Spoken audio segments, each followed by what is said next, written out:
നമസ്കാരം, challenger app YouTube ചാനലിലേക്ക് എല്ലാവർക്കും സ്വാഗതം. അപ്പോൾ കഴിഞ്ഞ ദിവസം നമ്മൾ ഡിസ്കസ് ചെയ്തത് ഭൂമിശാസ്ത്രവുമായി ബന്ധപ്പെട്ടിരിക്കുന്ന കറണ്ട് അഫയേഴ്സ് ആണ്.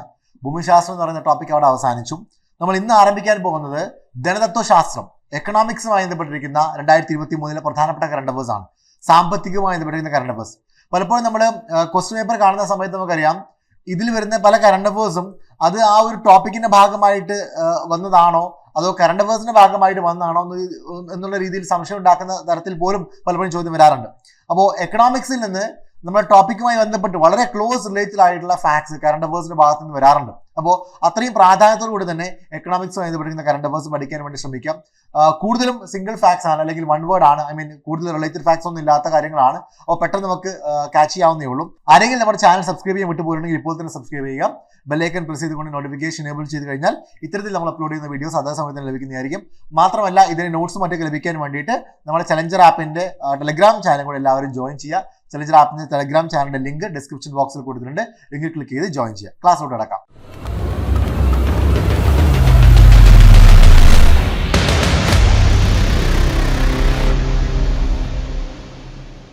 അപ്പൊ ധനതത്വശാസ്ത്രം, അതായത് എക്കണോമിക്സുമായി ബന്ധപ്പെട്ടിരിക്കുന്ന കറണ്ട് അഫയേഴ്സ് ആണ് നോക്കാൻ പോകുന്നത്. ഒന്നാമത്തെ ചോദ്യം, ബാങ്കിംഗ് ഇടപാടുകൾക്ക് പൂർണ്ണ ഡിജിറ്റൽ സംവിധാനം ഒരുക്കിയ ആദ്യ സംസ്ഥാനം ഏതാണ്? ബാങ്കിംഗ് ഇടപാടുകൾക്ക് പൂർണ്ണ ഡിജിറ്റൽ സംവിധാനം ഒരുക്കിയ ആദ്യ സംസ്ഥാനം ഏതാണ്? വളരെ പ്രധാനപ്പെട്ട ചോദ്യമാണ്. ഉത്തരം കേരളം. ശ്രദ്ധിച്ചിരിക്കേണ്ട പോയിന്റാണ്. 1-2 റിലേറ്റഡ് ഫാക്ട്സും കൂടുതൽ പഠിക്കാനുണ്ട്. ഒന്നാമത്, കേരളത്തെ സമ്പൂർണ്ണ ബാങ്കിംഗ് ഡിജിറ്റൽ സംസ്ഥാനമായി പ്രഖ്യാപിച്ചത് 2023 ജാനുവരി 7 കേരളത്തെ സമ്പൂർണ്ണ ബാങ്കിംഗ് ഡിജിറ്റൽ സംസ്ഥാനമായി പ്രഖ്യാപിച്ചത് 2023 ജാനുവരി 7 കേരളത്തിലെ ആദ്യ സമ്പൂർണ്ണ ഡിജിറ്റൽ ബാങ്കിംഗ് ജില്ല എന്ന് പറയുന്നത് തൃശ്ശൂരാണ്. നമുക്ക് ഓൾറെഡി അറിയാവുന്നതാണ്. തൃശ്ശൂർ എന്ന് പറയുന്നത് കേരളത്തിന്റെ ഒരു ബാങ്കിംഗ് ക്യാപിറ്റലും കൂടിയാണ്. ഒരുപാട് ബാങ്കിംഗ് സ്ഥാപനങ്ങളുടെ ആസ്ഥാനം സ്ഥിതി ചെയ്യുന്നത് തൃശ്ശൂർ ജില്ലയിലാണ്. ആ ജില്ലയാണ് കേരളത്തിലെ ആദ്യ സമ്പൂർണ്ണ ഡിജിറ്റൽ ബാങ്കിംഗ് ജില്ല എന്ന് പറയുന്നത് കേട്ടോ. ഇവിടുത്തെ ചോദ്യം എന്തായിരുന്നു? ബാങ്കിംഗ് ഇടപാടുകൾക്ക് പൂർണ്ണ ഡിജിറ്റൽ സംവിധാനം ഒരുക്കിയ ആദ്യ സംസ്ഥാനം ഏതാണ്? ഉത്തരം കേരളം. രണ്ടാമത്തെ ചോദ്യം, ഇന്ത്യയിൽ ആദ്യമായി ജാതി സെൻസസ് ആരംഭിച്ച സംസ്ഥാനം ഏതാണ്? വളരെ വളരെ വളരെ പ്രധാനപ്പെട്ട ചോദ്യമാണ്. ഒരുപാട് നാളുകളായിക്കൊണ്ട് നടന്നു വരുന്ന ഒരു ഡിബേറ്റ് ആണ് ഈ ഒരു ജാതി സെൻസസ് എന്ന് പറയുന്നത്. അപ്പോൾ ആദ്യമായിക്കൊണ്ട് ഇന്ത്യയിൽ ഈ ജാതി സെൻസസ് കഴിഞ്ഞ വർഷം നടപ്പിലാക്കിയ അല്ലെങ്കിൽ നടത്തിയ സംസ്ഥാനം ഏതാണെന്നുള്ളതാണ് ചോദ്യം. ഉത്തരം ബീഹാറാണ്. പല രാഷ്ട്രീയ പാർട്ടികളും അവരുടെ അഭിപ്രായങ്ങളും കാര്യങ്ങളൊക്കെ ഈ ജാതി സെൻസസുമായി ബന്ധപ്പെട്ട് പ്രകടിപ്പിക്കാറുണ്ട്. ഇപ്പൊ എന്തായാലും ബീഹാർ അതാണ് ആരംഭിച്ച സംസ്ഥാനം എന്ന് മനസ്സിലാക്കാം. അറിഞ്ഞിരിക്കാം, ഈ ജാതി സെൻസസിന്റെ നോഡൽ ഓഫീസർ എന്ന് പറയുന്ന ആരാണ്? ജില്ലാ കളക്ടറാണ്. അതോടൊപ്പം തന്നെയാണെങ്കിൽ ഇന്ത്യയിൽ രണ്ടാമതായിക്കൊണ്ട് ജാതി സെൻസസ് ആരംഭിച്ച സംസ്ഥാനമാണ് ഒഡീഷ. ഞാൻ കഴിഞ്ഞ ദിവസം പറഞ്ഞിരുന്നു, ഒഡീഷ എന്ന് പറയുന്ന സംസ്ഥാനത്തിന്റെ പ്രത്യേകത 2024 ഈ ജനറൽ ഇലക്ഷന്റെ കൂട്ടത്തിലാണെങ്കിൽ സംസ്ഥാന നിയമസഭയിലോട്ട് ഇലക്ഷൻ നടക്കുന്ന ഒരു സംസ്ഥാനം കൂടിയാണ് ഒഡീഷ എന്ന് പറയുന്നത്. ആന്ധ്രാപ്രദേശിനെ പോലെ തന്നെ സംസ്ഥാന നിയമസഭയിലോട്ട് ഇലക്ഷൻ നടക്കുന്ന ഒരു സംസ്ഥാനം കൂടിയാണ് ഒഡീഷ. അപ്പൊ ഒഡീഷയിൽ പുതിയ മുഖ്യമന്ത്രി വരുമോ എന്നൊക്കെയുള്ളത് നമുക്ക് ജൂൺ മാസത്തിൽ അറിയാൻ പറ്റും. എന്തായാലും ഇന്ത്യയിൽ രണ്ടാമതായിക്കൊണ്ട് ജാതി സെൻസസ് ആരംഭിച്ച സംസ്ഥാനമാണ് ഒഡീഷ. ഇനി മൂന്നാമത്തെ ചോദ്യം, 2023 ജാനുവരിയിൽ കേരള ഹൈക്കോടതിയുടെ ഉത്തരവിനെ തുടർന്ന് കേരള ബാങ്കിൽ ലയിപ്പിച്ച സഹകരണ ബാങ്ക് ഏതാണ്? വളരെ പ്രധാനപ്പെട്ട ചോദ്യമാണ്. കേരള ബാങ്കിൽ ലയിപ്പിച്ച ജില്ലാ സഹകരണ ബാങ്ക് ഏതാണെന്നുള്ളതാണ് ചോദ്യം. ഉത്തരം മലപ്പുറം ജില്ലാ സഹകരണ ബാങ്ക്. നമുക്കറിയാം 2019 ഈ കേരള ബാങ്ക് എന്ന് പറയുന്ന ആശയം വരുന്നത്. ആ 2019 കേരള ബാങ്ക് എന്ന് പറയുന്ന ഒരു ബാങ്ക് രൂപീകൃതമായ സമയത്ത് അന്ന് സംസ്ഥാനത്ത് നിലവിലുണ്ടായിരുന്ന 14 ജില്ലാ സഹകരണ ബാങ്കുകളിൽ 13 ജില്ലാ സഹകരണ ബാങ്കുകളും ഈ കേരള ബാങ്കിൽ ലയിക്കുകയുണ്ടായി. പക്ഷേ അന്ന് ഈ ബാങ്ക് മാത്രം, മലപ്പുറം ജില്ലാ സഹകരണ ബാങ്ക് ഇതിന്റെ ഭാഗമായി മാറിയില്ല. പിന്നീട് ഇപ്പോൾ കേരള ഹൈക്കോടതിയുടെ ഉത്തരവിനെ തുടർന്ന് 2023 ഈ കേരള ബാങ്കിൽ ലയിച്ചിരിക്കുന്ന ജില്ലാ സഹകരണ ബാങ്കാണ് ഏതെന്ന് പറയുന്നത്? നമ്മുടെ മലപ്പുറം ജില്ലാ സഹകരണ ബാങ്ക്. അറിഞ്ഞിരിക്കുക, ഇപ്പൊ ഇതോടുകൂടി കേരളത്തിലെ 14 ജില്ലാ സഹകരണ ബാങ്കുകളും ഏതിന്റെ ഭാഗമായി മാറിയിട്ടുണ്ട്? കേരള ബാങ്കിന്റെ ഭാഗമായി മാറിയിട്ടുണ്ട്. കേരള ബാങ്ക് രൂപം കൊണ്ട വർഷമാണ് 2019 നവംബർ മാസം 29 കേരള ബാങ്കിന്റെ പ്രഥമ എക്സിക്യൂട്ടീവ് ഡയറക്ടറായി നിയമിതനായ വ്യക്തിയാണ് KC സഹദേവൻ. ഇത് വളരെ വളരെ പ്രധാനപ്പെട്ട ചോദ്യമാണ്. ഇതൊരു കറണ്ട് അഫെയർ ആണ്. ഇത് വേറെ ചോദ്യമാക്കി പഠിപ്പിക്കേണ്ടല്ലോ എന്ന് വിചാരിച്ചാണ് ഞാൻ ഇവിടെ കൂട്ടത്തിൽ പറഞ്ഞത്, റിലേറ്റഡ് ഫാക്ടിന്റെ കൂട്ടത്തിൽ പറഞ്ഞു. അറിഞ്ഞിരിക്കുക, കേരള ബാങ്കിന്റെ പ്രഥമ എക്സിക്യൂട്ടീവ് ഡയറക്ടറായി നിയമിതനായ വ്യക്തിയാണ് KC സഹദേവൻ. നെക്സ്റ്റ്, അടുത്ത ചോദ്യം, നാലാമത്തെ ചോദ്യം, കേരള സംസ്ഥാന ചരക്കു സേവന നികുതി വകുപ്പ് പുനഃസംഘടന നിലവിൽ വന്നത് എന്നാണ്? കേരള സംസ്ഥാന GST വകുപ്പിന്റെ പുനഃസംഘടന നിലവിൽ വന്ന ഡേറ്റ് ഏതെന്നുള്ളതാണ് ചോദ്യം. ഉത്തരം 2023 ജാനുവരി 10. 2023 ജാനുവരി 10. അഞ്ചാമത്തെ ചോദ്യം വളരെ പ്രധാനപ്പെട്ടതാണ്. ഹരിതോർജ്ജത്തിൽ അധിഷ്ഠിതമായ ഇന്ത്യയിലെ ആദ്യ സോളാർ പാനൽ നിർമ്മാണ ഫാക്ടറി നിലവിൽ വരുന്ന സംസ്ഥാനം ഏതാണ്? ഉത്തരം ഉത്തരാഖണ്ഡ്. ഇന്നലെ നമ്മൾ ഭൂമിശാസ്ത്രവുമായി ബന്ധപ്പെട്ട കറണ്ട് അഫയേഴ്സ് ഡിസ്കസ് ചെയ്ത സമയത്ത് ഇന്ത്യയിൽ ഏറ്റവും കൂടുതൽ കടുവ നിലവിലെ കണക്കെടുപ്പ് പ്രകാരം 2022 റിപ്പോർട്ട് പ്രകാരം ഏറ്റവും കൂടുതൽ ടൈഗർ റിസർവ് എന്ന് പറയുന്നത് ജിം കോർബറ്റ് ടൈഗർ റിസർവ് ആണ്. അത് ഉത്തരാഖണ്ഡിലാണ് സ്ഥിതി ചെയ്യുന്നത് നമ്മൾ പറഞ്ഞിരുന്നു. അതേപോലെ തന്നെയാണെങ്കിൽ ഉത്തരാഖണ്ഡിലെ 3 എയർപോർട്ടുകളെ കുറിച്ച് നമ്മൾ മുമ്പത്തെ വീഡിയോയിൽ പറഞ്ഞിരുന്നു. ആ ഉത്തരാഖണ്ഡിനെ കുറിച്ച് നമ്മൾ വീണ്ടും പഠിക്കുകയാണ്. ഹരിതോർജ്ജത്തിൽ അധിഷ്ഠിതമായ ഇന്ത്യയിലെ ആദ്യ സോളാർ പാനൽ നിർമ്മാണ ഫാക്ടറി നിലവിൽ വരുന്ന സംസ്ഥാനം ഉത്തരാഖണ്ഡാണ്. ഉത്തരാഖണ്ഡിന്റെ ചീഫ് മിനിസ്റ്റർ ആരാണെന്നുള്ളത് കമന്റ് ചെയ്യുക. നെക്സ്റ്റ് 2023 50ാം വാർഷികാഘോഷങ്ങൾക്ക് തുടക്കം കുറിച്ച കേരളത്തിലെ പൊതുമേഖലാ സ്ഥാപനം ഏതാണ്? വളരെ പ്രധാനപ്പെട്ടതും ഞാൻ ഈ വർഷം എക്സ്പെക്ട് ചെയ്യുന്നതുമായിട്ടുള്ള ഒരു ചോദ്യമാണിത്. ഉത്തരം കെൽട്രോണിന്റെ ഫുൾ ഫോം എന്താ? മനസ്സിലാക്കാം. Kerala state electronics development corporation limited എന്നുള്ളതാണ് കെൽട്രോണിന്റെ പൂർണ്ണരൂപം. മനസ്സിലാക്കുക. സംസ്ഥാനത്ത് ഇലക്ട്രോണിക് നിർമ്മാണവും സാങ്കേതിക വികസനവും പ്രോത്സാഹിപ്പിക്കുക എന്ന ലക്ഷ്യത്തോടെ 1973 ഈ കെൽട്രോൺ സ്ഥാപിതമായത്. KPP നമ്പ്യാർ അറിഞ്ഞിരിക്കുക. KPP നമ്പ്യാർ ആയിരുന്നു ഇതിന്റെ സ്ഥാപക അധ്യക്ഷൻ.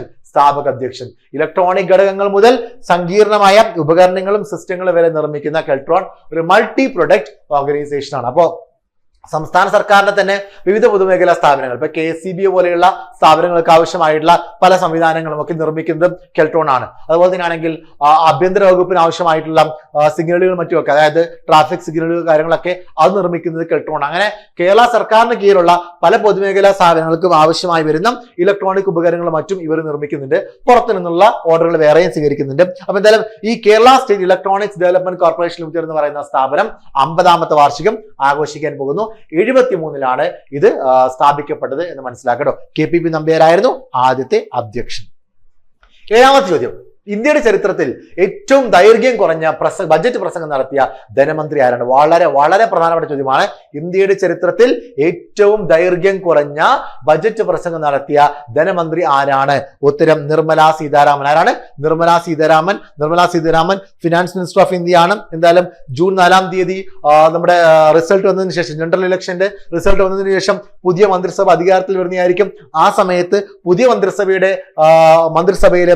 നമ്മുടെ ഫിനാൻസ് മിനിസ്റ്റർ, അതായത് ധനകാര്യ വകുപ്പ് മന്ത്രി ആരാണെന്നുള്ളത് പഠിക്കേണ്ടി വരും. പുതിയ മന്ത്രിസഭ വരുമ്പോൾ തീർച്ചയായിട്ടും പുതിയ ബജറ്റും വരും. ആ സമയത്ത് നമുക്ക് അതിനെക്കുറിച്ച് പിന്നീട് ഡിസ്കസ് ചെയ്യാം. എന്തായാലും കഴിഞ്ഞ വർഷത്തെ ബജറ്റിലൂടെയാണ് ഈ ഒരു ചരിത്ര നേട്ടം ഉണ്ടായിരിക്കുന്നത്. ഏറ്റവും കുറഞ്ഞ ദൈർഘ്യമുള്ള ഒരു ബജറ്റ് അവതരിപ്പിച്ച വ്യക്തിയായിട്ട് നിർമ്മലാ സീതാരാമൻ മാറി. മാത്രമല്ല അറിഞ്ഞിരിക്കാം, ഈ നിർമ്മലാ സീതാരാമൻ തന്നെയാണ് ഇന്ത്യയുടെ ചരിത്രത്തിലെ ഏറ്റവും ദൈർഘ്യമേറിയ ബജറ്റ് പ്രസംഗം നടത്തിയത്. ഓക്കെ, അതും ഇവരുടെ പേരിൽ തന്നെയാണ്. അത് 2020 2023 ഏറ്റവും ദൈർഘ്യം കുറഞ്ഞ ബജറ്റ് നടത്തിയത്. ഓക്കെ, അത് 87 മിനിറ്റ് ആയിരുന്നു. എത്രയാണ്? 87 മിനിറ്റ് ആയിരുന്നു. 87 മിനിറ്റ് ആണ് കഴിഞ്ഞ വർഷത്തെ ബജറ്റ്. ഇതാണ് ഏറ്റവും ചെറിയ ബജറ്റ് എന്ന് പറയുന്നത്. എന്നാൽ 2020 ഏറ്റവും ദൈർഘ്യമേറിയ ബജറ്റ് പ്രസംഗം 2 മണിക്കൂറും 40 മിനിറ്റുമാണ് നീണ്ടത് കേട്ടോ. 2 മണിക്കൂറും 40 മിനിറ്റ്. തുടർച്ചയായി 5ാമത്തെ ബജറ്റ് പ്രസംഗമാണ് നിർമ്മലാ സീതാരാമൻ നടത്തിയത്. 2023 അവരുടെ 5ാമത്തെ ബജറ്റ് പ്രസംഗമായിരുന്നു എന്നും കൂടെ അറിഞ്ഞിരിക്കട്ടോ. 87 മിനിറ്റ് ആണ് ചെറിയ ബജറ്റ്, 2 മണിക്കൂറും 40 മിനിറ്റുമാണ് ദൈർഘ്യമേറിയ ബജറ്റ്. ഓക്കെ, രണ്ടും ആരുടെ റെക്കോർഡിലാണ്? ആരുടെ പേരിലാണ്? നിർമ്മലാ സീതാരാമൻ. ഓൺലൈൻ ഗെയിമിൽ നിന്നുള്ള വരുമാനത്തിന് കേന്ദ്ര സർക്കാർ നിശ്ചയിച്ച നികുതി നിരക്ക് എത്രയാണ്? വളരെ പ്രധാനപ്പെട്ടതാണ്. നിങ്ങൾക്ക് പ്രതീക്ഷിക്കാവുന്ന ഒരു നികുതി മാറ്റമാണ്, അറിഞ്ഞിരിക്കേണ്ടതാണ്. ചോദ്യം വരാൻ നല്ല സാധ്യതയുണ്ട്. നമുക്ക് നികുതി എന്ന് പറഞ്ഞിട്ട് ടാക്സ് എന്ന് പറഞ്ഞാൽ നമുക്ക് പഠിക്കാനുണ്ട്, അറിഞ്ഞിരിക്കുക. ഉത്തരം എന്താണ്? എത്രയാണ്? 30%. ഓൺലൈൻ ഗെയിമിൽ നിന്നുള്ള വരുമാനം അതിന്റെ 30% നികുതി നിരക്കായിട്ട് നിശ്ചയിച്ചിരിക്കുന്നു കേട്ടോ. യെസ്, അപ്പൊ 10,000 രൂപ പരിധി ഒഴിവാക്കിയിട്ടുണ്ട്. മുൻപ് 10,000 രൂപ വരെ നികുതി ഉണ്ടായിരുന്നില്ല. ഓക്കെ, അപ്പൊ ഈ 10,000 രൂപയുടെ പരിധി ഇപ്പോൾ ഒഴിവാക്കിയിട്ടുണ്ട്. ഇപ്പൊ എത്രയാണ് നമുക്ക് വരുമാനം കിട്ടുന്നത് അതിന് 30% നമ്മൾ എന്ത് ചെയ്യണം, ടാക്സ് അടക്കണം എന്ന് അറിഞ്ഞിരിക്കാം.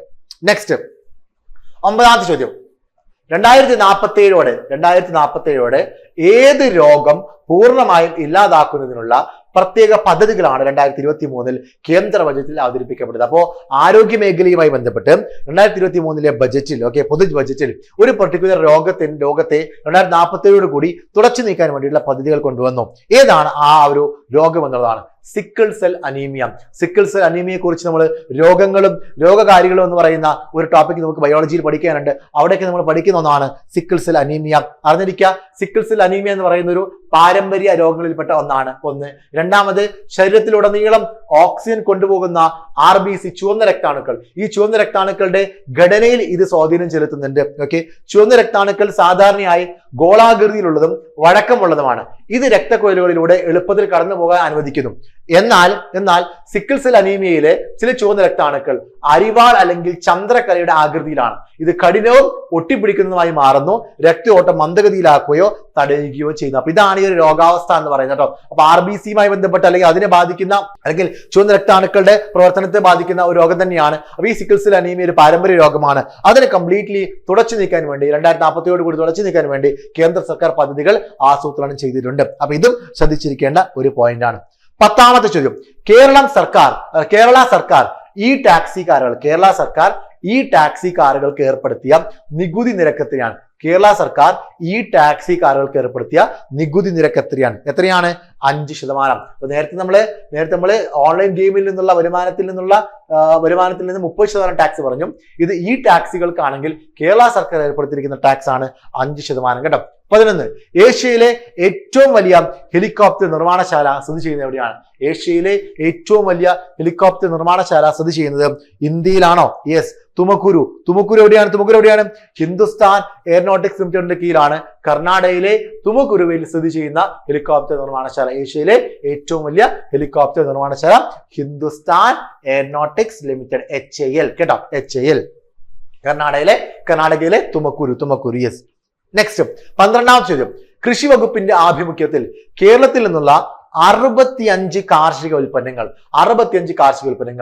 ഓൺലൈൻ വിപണിയിൽ ലഭ്യമാണ്. അതായത് ഫ്ലിപ്കാർട്ട്, ആമസോൺ പോലെയുള്ള ഓൺലൈൻ പ്ലാറ്റ്ഫോമുകളിൽ ലഭ്യമാണ്.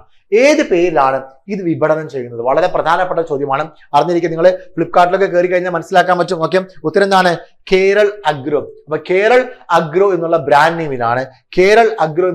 നെയിമിലാണ് പലതരത്തിലുള്ള കാർഷിക ഉൽപ്പന്നങ്ങൾ. അതിൽ റെഡ് സോയിൽ ഉണ്ട്. നിങ്ങൾ ഫ്ലിപ്കാർട്ട് കയറി നോക്കിയാൽ മതി, റെഡ് സോയിൽ കിട്ടും. പല ഉൽപ്പന്നങ്ങളുടെ പല ചെടികളുടെയും വിത്തിനങ്ങൾ കിട്ടുന്നുണ്ട്. ഫെർട്ടിലൈസേഴ്സ് ഉണ്ട്. അങ്ങനെ പല ചകിരിച്ചോറുണ്ട്. പല സംഭവങ്ങളും ഫ്ലിപ്കാർട്ട് വഴിയും ആമസോൺ വഴിയും നമ്മുടെ കേരള കൃഷി വകുപ്പിന്റെ നേതൃത്വത്തിലാണെങ്കിൽ ഒരു വിൽപ്പന നടത്തുന്നുണ്ട്. അതെല്ലാം കേരൾ അഗ്രോ എന്ന് പറയുന്ന ഒരു ബ്രാൻഡ് നെയിമിലാണ് വിൽപ്പന നടത്തുന്നത്. കേരൾ അഗ്രോ 65ഓളം കാർഷിക ഉൽപ്പന്നങ്ങളാണ് ഇത്തരത്തിൽ ഓൺലൈൻ വിപണിയിൽ വിറ്റഴിക്കുന്നത് കേട്ടോ. യെസ്. നെക്സ്റ്റ്, ഐക്യരാഷ്ട്ര സംഘടന 2023 അന്താരാഷ്ട്ര ചെറുധാന്യ വർഷമായി ആചരിക്കുന്നതിന്റെ ഭാഗമായി ചെറുധാന്യങ്ങളെ കുറിച്ചുള്ള അവബോധം വർദ്ധിപ്പിക്കുന്നതിനായി ഇന്ത്യയുമായി ചേർന്ന് ആരംഭിക്കുന്ന ആഗോള സംരംഭം ഏതാണ്? ഉത്തരം എന്താണ്? MIIRA. ഉത്തരം എന്താണ്? അതിന്റെ ഫുൾ ഫോം എന്താ? Millet international initiative for research and awareness. അറിഞ്ഞിരിക്കുക, 2023 ഇന്റർനാഷണൽ മില്ലറ്റ് ഇയർ ആയിരുന്നു അല്ലെ? ചെറുധാന്യങ്ങളുടെ വർഷമായിരുന്നു. ആ മില്ലറ്റുമായി ബന്ധപ്പെട്ട് റിസർച്ച് നടത്താനും വിവിധ കാര്യങ്ങൾ കൊണ്ടുവരാനും വേണ്ടിയിട്ടാണെങ്കിൽ ഐക്യരാഷ്ട്രസഭയും ഇന്ത്യയും കൂടെ ചേർന്നുകൊണ്ട് ഒരു ഇനീഷ്യേറ്റീവ് തുടങ്ങിയിരിക്കുന്നു. അതിന് പേരാണ് MIIRA, millet international initiative for research and awareness എന്ന് പറയുന്ന മിറ എന്ന് പറയുന്ന പദ്ധതി കേട്ടോ. മറക്കാൻ പാടില്ല. യെസ്. ഓക്കെ. നെക്സ്റ്റ് 14, UPI വഴിയുള്ള പണമിടപാടുകൾ കൂടുതൽ സുഗമമാക്കുന്നതിനായി ഇന്ത്യയുടെ UPI സംവിധാനവുമായി ബന്ധിപ്പിക്കപ്പെട്ട പേ നൗ എന്ന ഓൺലൈൻ ട്രാൻസാക്ഷൻ പ്ലാറ്റ്ഫോം ഏത് രാജ്യത്തിൻ്റെതാണ്? UPI വഴിയുള്ള പണമിടപാടുകൾ കൂടുതൽ സുഗമമാക്കുന്നതിനായി ഇന്ത്യയുടെ UPI സംവിധാനവുമായി ബന്ധിപ്പിക്കപ്പെട്ട പേ നൗ എന്ന പ്ലാറ്റ്ഫോം ഏത് രാജ്യത്തിൻ്റെതാണ്? ഉത്തരം സിംഗപ്പൂർ. അറിഞ്ഞിരിക്കുക, സിംഗപ്പൂർ. നെക്സ്റ്റ്. 15ാമത്തെ ചോദ്യം, ഇന്ത്യയിലെ ആദ്യത്തെ മുനിസിപ്പൽ ബോണ്ട് സൂചിക ആരംഭിച്ച സംസ്ഥാനം? ഇന്ത്യയിലെ ആദ്യത്തെ മുനിസിപ്പൽ ബോണ്ട് സൂചിക ആരംഭിച്ച സംസ്ഥാനം ഏതാണ്? ഓക്കെ, ഉത്തരം സംസ്ഥാനമല്ല, സ്ഥാപനം നാഷണൽ സ്റ്റോക്ക് എക്സ്ചേഞ്ച്. ഇന്ത്യയിലെ ആദ്യത്തെ മുനിസിപ്പൽ ബോണ്ട് സൂചിക ആരംഭിച്ച സ്ഥാപനമാണ് നാഷണൽ സ്റ്റോക്ക് എക്സ്ചേഞ്ച്. നെക്സ്റ്റ്, 2023 മാർച്ചിൽ സ്റ്റാർട്ടപ്പ് പ്രോത്സാഹിപ്പിക്കുന്നതിനായി ഇന്ത്യയോടൊപ്പം സ്റ്റാർട്ടപ്പ് ബ്രിഡ്ജിന് രൂപം നൽകിയ രാജ്യം ഏതാണ്? ഇതെല്ലാം വൺ വേർഡ് ഫാക്ടറികളാണ്. 2023 മാർച്ചിൽ സ്റ്റാർട്ടപ്പ് പ്രോത്സാഹിപ്പിക്കുന്നതിനായി ഇന്ത്യയോടൊപ്പം സ്റ്റാർട്ടപ്പ് ബ്രിഡ്ജിന് രൂപം നൽകിയ രാജ്യം ഏതാണ്? ഉത്തരം ഇറ്റലി. ഇറ്റലിയാണ് സ്റ്റാർട്ടപ്പ് ബ്രിഡ്ജിന് രൂപം നൽകിയ രാജ്യം. നമുക്കറിയാം, നമ്മുടെ രാജ്യത്ത് സ്റ്റാർട്ടപ്പ് മിഷൻ ഉണ്ട്, നമ്മുടെ സംസ്ഥാനത്ത് കേരള സ്റ്റാർട്ടപ്പ് മിഷൻ ഉണ്ട്. അപ്പോൾ സ്റ്റാർട്ടപ്പുകൾക്ക് വലിയ രീതിയിലുള്ള പ്രാധാന്യം, അവർക്ക് വലിയ രീതിയിലുള്ള ബെനിഫിറ്റ്, ടാക്സ് ബെനിഫിറ്റ് ആവട്ടെ, മറ്റുള്ള ബെനിഫിറ്റ്സ് ഒക്കെ സംസ്ഥാന സർക്കാരും കേന്ദ്ര സർക്കാരും നൽകുന്നുണ്ട്. അതുപോലെ തന്നെയാണെങ്കിലൊക്കെ ഈ സ്റ്റാർട്ടപ്പ് സിസ്റ്റത്തെ പ്രോത്സാഹിപ്പിക്കാൻ വേണ്ടിയിട്ട് ഇന്ത്യയുമായിട്ട് സ്റ്റാർട്ടപ്പ് ബ്രിഡ്ജിന് രൂപം നൽകിയിരിക്കുന്ന രാജ്യമാണ് ഏത്? ഇറ്റലി എന്ന് പറയുന്നത്. Italy, yes. ഓക്കെ, നെക്സ്റ്റ് 18ാമത്തെ ചോദ്യം. ഡോളർ ആശ്രയത്വം കുറയ്ക്കുന്നതിനായി ഇന്ത്യൻ രൂപയിൽ വ്യാപാര ഇടപാടുകൾ നടത്താൻ 2023 ഏപ്രിൽ 1 തീരുമാനിച്ച വിദേശ രാജ്യം. വളരെ പ്രധാനപ്പെട്ട ഒരു ഇനിഷ്യേറ്റീവാണ്. 2023 ഏപ്രിൽ 1 സാമ്പത്തിക വർഷം തുടങ്ങുന്ന ആ ദിവസം തന്നെ ഇന്ത്യൻ രൂപയിൽ വ്യാപാര ഇടപാടുകൾ നടത്താൻ വേണ്ടി തീരുമാനിച്ച വിദേശ രാജ്യമാണ് മലേഷ്യ. തീരുമാനിച്ച രാജ്യമാണ് മലേഷ്യ. അപ്പോൾ ഡോളർ ആശ്രയത്വം കുറക്കാനായി ഇന്ത്യൻ രൂപയിൽ വ്യാപാര ഇടപാടുകൾ നടത്തുന്ന രാജ്യം ഏതെന്ന് ചോദിച്ചു കഴിഞ്ഞാൽ ഉത്തരം ഏതാണ്? മലേഷ്യ. വളരെ പ്രധാനപ്പെട്ട പോയിന്റ് ആണ് കേട്ടോ. 2023 ഏപ്രിൽ ഉപഭോക്താക്കളുടെ അപേക്ഷയുമായി ബന്ധപ്പെട്ട പ്രക്രിയകൾ ലളിതമാക്കുന്നതിനും കാര്യക്ഷമമാക്കുന്നതിനുമായി ഭാരതീയ റിസർവ് ബാങ്ക് ആരംഭിക്കുന്ന കേന്ദ്രീകൃത പോർട്ടൽ ഏതാണ്? അപ്പോ ജനങ്ങളുടെ അപേക്ഷ അല്ലെങ്കിൽ വ്യത്യസ്ത ഉപഭോക്താക്കളുടെ അപേക്ഷ, അതുമായി ബന്ധപ്പെട്ടിരിക്കുന്ന പ്രക്രിയകൾ, ഇതെല്ലാം ലളിതമാക്കുന്നതിനും കാര്യക്ഷമമാക്കുന്നതിനും വേണ്ടിയിട്ട് RBI ഒരു പുതിയ കേന്ദ്രീകൃത പോർട്ടൽ പുറത്തിറക്കിയിരിക്കുന്നു. ആ പോർട്ടലിന്റെ പേരാണ് പ്രവാഹ്. അപ്പൊ ഇതൊക്കെ വിവിധ സ്കീമുകളുടെയും ക്യാമ്പയിനുകളുടെയും പദ്ധതികളുടെയൊക്കെ ഭാഗമായിട്ട് ചോദിക്കാവുന്നതാണ്. പ്രവാഹ് എന്ന് പറയുന്ന ആ ഒരു ഇനീഷ്യേറ്റീവ് അല്ലെങ്കിൽ ആ ഒരു പോർട്ടൽ കൊണ്ടുവന്നിരിക്കുന്ന ആരാണ്? റിസർവ് ബാങ്ക് ഓഫ് ഇന്ത്യ ആണെന്ന് മനസ്സിലാക്കുക കേട്ടോ. പ്രവാഹ് കൊണ്ടുവന്നിരിക്കുന്നത് റിസർവ് ബാങ്ക് ഓഫ് ഇന്ത്യ ആണ്. 20ാമത്തെ ചോദ്യം. കേരളത്തിലെ ആദ്യത്തെ ക്യാമ്പസ് വ്യവസായ പാർക്ക് നിലവിൽ വരുന്നത് എവിടെയാണ്? അപ്പോ സംസ്ഥാന സർക്കാർ നേതൃത്വത്തിലാണെങ്കിൽ ഹയർ എഡ്യൂക്കേഷൻ ക്യാമ്പസുകളിലൊക്കെ ഉന്നത വിദ്യാഭ്യാസം നടത്തുന്ന സ്ഥാപനങ്ങളുടെ ക്യാമ്പസുകളിലാണെങ്കിൽ, അതായത് കോളേജുകളുടെ ക്യാമ്പസുകളിലാണെങ്കിൽ വ്യവസായ പാർക്കുകൾ സ്ഥാപിക്കാനുള്ള ഒരു പദ്ധതി കൊണ്ടുവന്നിട്ടുണ്ട്. അതിന്റെ ഭാഗമായിട്ട് കേരളത്തിലെ ആദ്യത്തെ ക്യാമ്പസ് വ്യവസായ പാർക്ക് നിലവിൽ വരുന്നത് എവിടെയാണ്? തൊടുപുഴയിലാണെന്ന് മനസ്സിലാക്കാം. 2021 ചോദ്യം. ലോക ബാങ്കിന്റെ 14ാമത് പ്രസിഡന്റായി ചുമതലയേറ്റ വ്യക്തിയാണ്? വളരെ പ്രധാനപ്പെട്ടതാണ്. കഴിഞ്ഞ വർഷം ഈ ചോദ്യം വന്നു എന്നുള്ളതാണ് എന്റെ ഓർമ്മ. ഈ ചോദ്യം ഇനിയും ആവർത്തിക്കാനുള്ള സാധ്യതയുണ്ട്. ലോക ബാങ്കിന്റെ 14ാമത് പ്രസിഡന്റായി ചുമതലയേറ്റത് ആരാണ്? ഉത്തരം അജയ് ബംഗ. ഇന്ത്യൻ വംശജനായിട്ടുള്ള അജയ് ബംഗയാണ്. ഡേവിഡ് മാൽപ്പസ് മാറിയിരിക്കുന്നു. അജയ് ബംഗ ചുമതല ഏറ്റെടുത്തിരിക്കുന്നു. അജയ് ബംഗ. Okay, next 22. ലണ്ടനിലെ സെൻട്രൽ ബാങ്കിംഗ് നൽകുന്ന ഗവർണർ ഓഫ് ദി ഇയർ പുരസ്കാരം 2023 നേടിയതാരാണ്? ഗവർണർ ഓഫ് ദി ഇയർ പുരസ്കാരം 2023 നേടിയതാരാണ്? ഉത്തരം അറിഞ്ഞിരിക്കുക. ശക്തികാന്ത ദാസ് എന്ന് പറയുന്നത് ഇന്ത്യയുടെ റിസർവ് ബാങ്ക് ഓഫ് ഇന്ത്യയുടെ ഗവർണറാണ്. 25th governor of RBI. RBIയുടെ 25ാമത്തെ ഗവർണറാണ് ശക്തികാന്ത ദാസ്. നെക്സ്റ്റ്, ഇന്ത്യയിലെ ഏറ്റവും വലിയ സ്വകാര്യ റെയിൽ കോച്ച് ഫാക്ടറി ആരംഭിച്ചത് എവിടെ? നമുക്കറിയാം, സ്വകാര്യ റെയിൽ കോച്ച് ഫാക്ടറിയാണ്. അപ്പൊ ഇത് ശ്രദ്ധിച്ചിരിക്കേണ്ട പോയിന്റ് ആണ്. റയർ ഫാക്ട് ആണ്. ഉത്തരം എന്താണ്? കൊണ്ടാക്കൽ. തെലങ്കാനയിലെ കൊണ്ടാക്കലിലാണ് ആദ്യത്തെ സ്വകാര്യ റെയിൽ ഫാക്ടറി ആരംഭിച്ചിരിക്കുന്നത്. നെക്സ്റ്റ്, RBIയുടെ പുതിയ executive director ED executive director ആയിക്കൊണ്ട് നിയമിതനായിട്ടുള്ള മലയാളി ആരാണ്? ഉത്തരം P. വാസുദേവൻ. RBIയുടെ പുതിയ എക്സിക്യൂട്ടീവ് ഡയറക്ടർ ആയിക്കൊണ്ട് ചുമതലയിട്ടിരിക്കുന്ന മലയാളിയാണ് P. വാസുദേവൻ. നെക്സ്റ്റ് 25ാമത്തെ ചോദ്യം. ഓൺലൈൻ ഗെയിമിംഗ്, കുതിരപ്പന്തയങ്ങൾ, കാസിനോകൾ എന്നിവകൾ നടത്തുന്ന സ്ഥാപനങ്ങൾക്ക് പുതുതായി ചുമത്തിയ നികുതി എത്രയാണ്? ഇവിടെ നമ്മൾ ഓൾറെഡി പറഞ്ഞു കഴിഞ്ഞു, ഓൺലൈൻ ഗെയിമിൽ നിന്നുള്ള വരുമാനം, ആ വരുമാനത്തിന്റെ 30% എന്താക്കണം, ടാക്സ് നികുതി അടക്കണം എന്ന് പറഞ്ഞു. അതൊരു പുതിയ റൂളാണ്. ഓക്കെ, അതിനു പുറമെ ഈ ഓൺലൈൻ ഗെയിമിങ്ങും കുതിരപ്പന്തയങ്ങളും കാസിനോകളും നടത്തുന്ന സ്ഥാപനങ്ങൾക്ക് പുതുതായി ചുമത്തുന്ന നികുതി എത്രയാണ്? 28%. എത്രയാണ്? 28%. കേട്ടോ, മറക്കരുത്. യെസ്. അടുത്ത് വീണ്ടും ഒരു നികുതി. സിനിമാ തിയേറ്ററുകളിലെ ഭക്ഷണപാനീയങ്ങൾക്ക് ചുമത്തിയ പുതിയ നികുതി എത്രയാണ്? സിനിമാ തിയേറ്ററുകളിലെ ഭക്ഷണപാനീയങ്ങൾക്ക് ചുമത്തിയ പുതിയ നികുതി എത്രയാണ്? നമുക്കറിയാം, നമ്മൾ തിയേറ്ററിൽ പോയി കഴിഞ്ഞാൽ, എസ്പെഷ്യലി മൾട്ടിപ്ലക്സിലൊക്കെ പോയി കഴിഞ്ഞാൽ അവിടുന്ന് അകത്തുനിന്ന് വാങ്ങിക്കുന്ന വെള്ളമായാൽ പോലും ഉയർന്ന വില നൽകിയിട്ടാണ് വാങ്ങിക്കാറ്, അല്ലെ? അതിനൊരു കാരണം ആ സിനിമാ തിയേറ്ററിനകത്ത് വിൽക്കപ്പെടുന്ന ഭക്ഷണ പാനീയങ്ങൾക്കാണെങ്കിൽ ഉയർന്ന നികുതി ഉണ്ട് എന്നുള്ളതാണ്. അപ്പോൾ അതിന്റെ നികുതി ആണെങ്കിൽ കേന്ദ്ര സർക്കാർ ആണെങ്കിൽ കഴിഞ്ഞ വർഷം കുറച്ചു. എത്രയാണ്? 5% കുറച്ചു. എത്രയിൽ നിന്നാ കുറച്ചത്? 18% നിന്ന് 5% കുറച്ചിരിക്കുന്നത്. പക്ഷേ ഈ നികുതി കുറച്ചിട്ടും സിനിമാ തിയേറ്ററിനകത്തുള്ള ഭക്ഷണ പാനീയങ്ങളുടെ വില കുറഞ്ഞിട്ടില്ല. അതിൻ്റെതായിട്ടുള്ള കാരണങ്ങളുണ്ട്. കാരണം പല ആളുകളും അതിനകത്ത് ഉള്ള പല സ്ഥാപനങ്ങളും അത് സിനിമാ തിയേറ്റർ ഉടമയുടെ സ്ഥാപനമാവണമെന്നില്ല, പുറത്തുള്ള ഔട്ട്സോഴ്സിംഗ് ആയിരിക്കും. അവർ ഓൾറെഡി മുൻകൂട്ടി തിയേറ്റർ ഉടമയ്ക്ക് പണം നൽകിയിട്ടാണ്, ഒരു വർഷത്തേക്കുള്ള മുൻകൂട്ടി അടച്ചിട്ടായിരിക്കും അവിടെ ആ ഒരു കൗണ്ടർ നടത്തുന്നത്. അപ്പൊ അങ്ങനെ പല കാരണങ്ങൾ കൊണ്ടും ഈ നികുതി കുറച്ചിട്ടും ഈ പ്രൊഡക്റ്റുകളുടെ വില കുറഞ്ഞിട്ടില്ല എന്നുള്ളത് വാസ്തവം തന്നെയാണ്. പറഞ്ഞിരിക്കുക, സിനിമാ തിയേറ്ററുകളിലെ ഭക്ഷണപാനീയങ്ങൾക്ക് ചുമത്തിയ പുതിയ നികുതി എത്രയാണ്? 5%. അപ്പൊ ഞാൻ 3 നികുതികളാണ് നമ്മൾ ഡിസ്കസ് ചെയ്തത്. ഒന്ന്, ഓൺലൈൻ ഗെയിമിൽ നിന്നുള്ള വരുമാനത്തിന്റെ 30% പറഞ്ഞു, അതിന്റെ 10,000 ആ ഒരു ത്രഷോൾഡ് ലിമിറ്റ് എടുത്ത് കളഞ്ഞു എന്ന് പറഞ്ഞു. രണ്ടാമതാണെങ്കിൽ കാസിനോകൾ, അതുപോലെ തന്നെയാണെങ്കിൽ കുതിരപ്പന്തയങ്ങളും, അതുപോലെ തന്നെ ഇത്തരത്തിലുള്ള സ്ഥാപനങ്ങൾ നടത്തുന്ന സ്ഥാപനങ്ങൾക്കാണെങ്കിൽ 28% നികുതി ഏർപ്പെടുത്തിയ കാര്യം പറഞ്ഞു. അതുപോലെ തന്നെയാണെങ്കിൽ സിനിമാ തിയേറ്ററിനകത്തുള്ള ഭക്ഷണ പാനീയങ്ങൾക്ക് ചുമത്തിയ നികുതി 18% നിന്ന് 5% കുറച്ച കാര്യം നമ്മൾ ഡിസ്കസ് ചെയ്തു. അപ്പൊ ഈ ഒരു 3 നികുതിയുടെ ത്രഷോൾഡ് മറക്കാൻ പാടില്ല. ഈ ഒരു സ്ലാബ് എല്ലാവരും അറിഞ്ഞിരിക്കുക കേട്ടോ. യെസ്. നെക്സ്റ്റ് 27ാമത്തെ ചോദ്യം. UPI പണമിടപാട് നടത്താൻ ഇന്ത്യയുമായി സഹകരിക്കാൻ തീരുമാനിച്ച യൂറോപ്യൻ രാജ്യം ഏതാണ്? ഉത്തരം എന്താണ്? ഫ്രാൻസ്. UPI പണമിടപാട് നടത്താൻ ഇന്ത്യയുമായിട്ട് സഹകരിക്കാൻ തീരുമാനിച്ച യൂറോപ്യൻ രാജ്യമാണ് ഫ്രാൻസ് കേട്ടോ, മറക്കരുത്. യെസ്. നെക്സ്റ്റ്, രൂപയിലും ദിർഹത്തിലും ഇന്ത്യയുമായിട്ട് സാമ്പത്തിക ഇടപാട് നടത്താൻ ധാരണാപത്രം ഒപ്പിട്ട രാജ്യം ഏതാണ്? രൂപയിലും ദിർഹത്തിലും ഇന്ത്യയുമായിട്ട് സാമ്പത്തിക ഇടപാട് നടത്താൻ ധാരണാപത്രം ഒപ്പിട്ട രാജ്യമാണ് ഇതെന്ന് പറയുന്നത് UAE.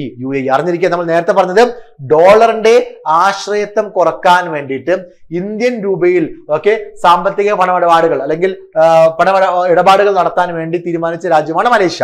ഇവിടെ എന്താണ്? രൂപയിലും ദിർഹത്തിലും ഇന്ത്യയുമായിട്ടുള്ള സാമ്പത്തിക ഇടപാട് നടത്താൻ ധാരണാപത്രം ഒപ്പിട്ട രാജ്യമാണ് UAE കേട്ടോ, മറക്കരുത്. നെക്സ്റ്റ് 29ാമത്തെ ചോദ്യം. 2023 ഓഗസ്റ്റ് മുതൽ ചരക്കു സേവന നികുതിയിലെ GSTയിലെ ഈ ഇൻവോയ്സിംഗ് പരിധി എത്രയാണ്? ചരക്കു സേവന നികുതിയിലെ ഈ ഇൻവോയ്സിംഗ് പരിധി എത്രയാണ്? ഉത്തരം 5 കോടി. അതായത് 5 കോടി രൂപയിൽ അധികം വാർഷിക വിറ്റ് വരുമാനമുള്ള 5 കോടി രൂപയിലധികം വാർഷിക വിറ്റ് വരുമാനമുള്ള എല്ലാ വ്യാപാരികളും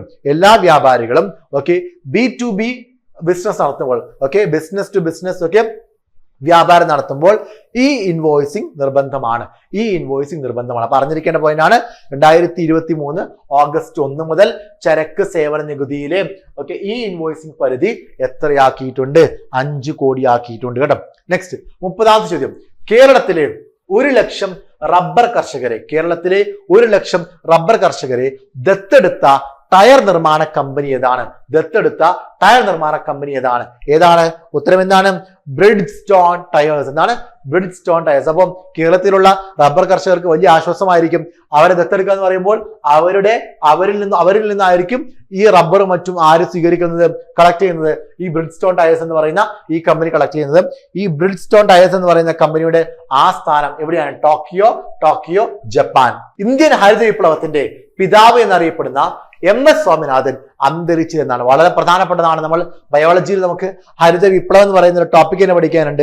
അവിടെയൊക്കെ നമ്മൾ ഡിസ്കസ് ചെയ്യുന്നതാണ്. പലതവണ PSCയുടെ ചോദ്യമായി വന്നിട്ടുള്ളതാണ്. എന്തായാലും ഇന്ത്യൻ ഹരിത വിപ്ലവത്തിന്റെ പിതാവ് എന്നറിയപ്പെടുന്ന MS സ്വാമിനാഥൻ അന്തരിച്ചത് എന്നാണ്. ഈ ഒരു ഡേറ്റ് ഓർത്തിരിക്കണം, ചോദിക്കാൻ നല്ല സാധ്യതയുണ്ട്. ഉത്തരം 2023 സെപ്റ്റംബർ 28 കേട്ടോ. 2023 സെപ്റ്റംബർ 28 അദ്ദേഹവുമായി ബന്ധപ്പെട്ട് 2-3 ഫാക്ട്സുകൾ അറിഞ്ഞിരിക്കണം.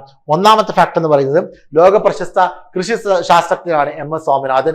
അദ്ദേഹത്തിന്റെ പൂർണ്ണ നാമം എന്ന് പറയുന്നത് MS മാങ്കൊമ്പ് സാംബശിവൻ സ്വാമിനാഥൻ. മാങ്കൊമ്പ് സാംബശിവൻ സ്വാമിനാഥൻ. അദ്ദേഹത്തിന്റെ ജന്മദിനം 1925 ഓഗസ്റ്റ് മാസം 7-ാം തീയതി തമിഴ്നാട്ടിലെ കുംഭകോണത്താണ് അദ്ദേഹം അന്തരിച്ചത്. മരിച്ചത് 2023 സെപ്റ്റംബർ 28-നാണ്. 23 സെപ്റ്റംബർ 28-നാണ്. നെക്സ്റ്റ് 32-ാം ചോദ്യം. 2024 മാർച്ചിൽ അന്തരിച്ച ലോക പ്രശസ്ത മനഃശാസ്ത്രജ്ഞനും സാമ്പത്തിക വിദഗ്ധനും 2002 സാമ്പത്തിക ശാസ്ത്രത്തിനുള്ള നൊബേൽ പുരസ്കാര ജേതാവുമായ വ്യക്തി ആരാണ്? വളരെ പ്രധാനപ്പെട്ടതാണ്, ശ്രദ്ധിച്ചിരുന്നോണം. 2002 എക്കണോമിക്സിനുള്ള നൊബേൽ പുരസ്കാരം നേടിയ വ്യക്തി ഒന്ന്. രണ്ടാമത് 24 മാർച്ച് മാസത്തിൽ അദ്ദേഹം അന്തരിച്ചു. ആരാണ് അദ്ദേഹം? ഡാനിയൽ കാനിമാൻ. 2024 ഈ വർഷത്തെ കറണ്ട് അഫെയർ ആണ്, അറിഞ്ഞിരിക്കേണ്ട കറണ്ട് അഫെയർ ആണ്. ഇദ്ദേഹവുമായി ബന്ധപ്പെട്ട് നിങ്ങൾ അറിഞ്ഞിരിക്കേണ്ട 1-2 പോയിന്റ്സ് ഉണ്ട്. അതിൽ ഏറ്റവും പ്രധാനപ്പെട്ട അദ്ദേഹത്തിന്റെ പുസ്തകമാണ്. അതിനോട്ട് കടക്കുന്നതിന് മുമ്പ് ബിഹേവിയറൽ എക്കണോമിസ്റ്റ്, ഇദ്ദേഹം ഒരു ബിഹേവിയറൽ എക്കണോമിസ്റ്റ് ആണ്.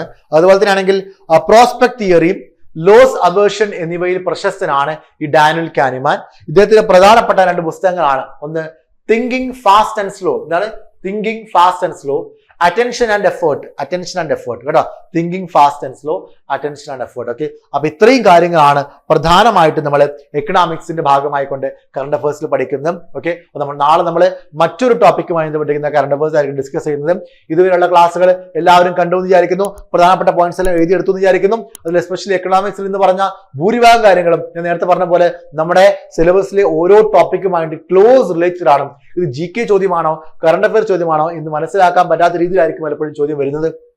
അതുകൊണ്ട് ഇതിൽ പറഞ്ഞിരിക്കുന്ന നികുതിയുടെ സ്ലാബ് ആവട്ടെ, മറ്റുള്ള കാര്യങ്ങളാവട്ടെ, ഇതെല്ലാം എല്ലാവരും നോട്ട് ചെയ്ത് പഠിക്കാൻ വേണ്ടി ശ്രമിക്കുക. നമുക്ക് മറ്റൊരു ക്ലാസ്സിൽ കണ്ടുമുട്ടാം. Thank you, by.